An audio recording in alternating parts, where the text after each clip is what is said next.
সাউথহ্যাম্পটনকে আগের ম্যাচে ৫-০ গোলে উড়িয়ে নিজেদের কাজ এগিয়ে রেখেছিল লেস্টার সিটি।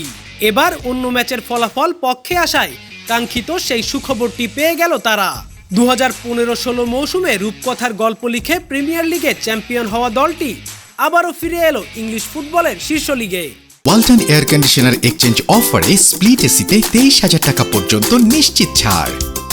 ইএফএল চ্যাম্পিয়নশিপের ম্যাচে শুক্রবার লিডস ইউনাইটেডের বিপক্ষে কুইন্স পার্ক রেঞ্জার্সের ৪-০ গোলের জয়ে নিশ্চিত হয়ে যায় লেস্টার সিটির প্রিমিয়ার লিগে প্রত্যাবর্তন। চ্যাম্পিয়নশিপের শীর্ষ দুটি দল সরাসরি উঠে যায় প্রিমিয়ারে। লেস্টার সিটিরও এখন শীর্ষ ২-এ থাকা নিশ্চিত। ৪৪ ম্যাচে ৯৪ পয়েন্ট তাদের। গত মৌসুমে প্রিমিয়ার থেকে নেমে যাওয়া ক্লাবটির শীর্ষ পর্যায়ে ফিরতে লাগলো এক মৌসুমই। প্রিমিয়ার লিগের ২০২২-২৩ মৌসুমে ২০ দলের মধ্যে ১৮তম হয়ে অবনমন হয়েছিল দলটির। অথচ ২০১৫-১৬ মৌসুমে রূপকথার গল্প লিখে এই দলটাই কিনা আর্সেনাল, ম্যানচেস্টার সিটি, ইউনাইটেডের মতো জায়ান্টদের পেছনে ফেলে প্রিমিয়ার লিগের শিরোপা ঘরে তুলেছিল।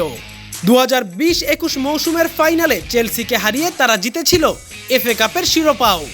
সবকিছু ছাপিয়ে লেস্টারের প্রিমিয়ার লিগে ফেরা বাংলাদেশি ফুটবল সমর্থকদের জন্যও আনন্দের, কারণ ব্রিটিশ বাংলাদেশি ফুটবলার হামজা চৌধুরীও যে এই ক্লাবটিতেই খেলেন।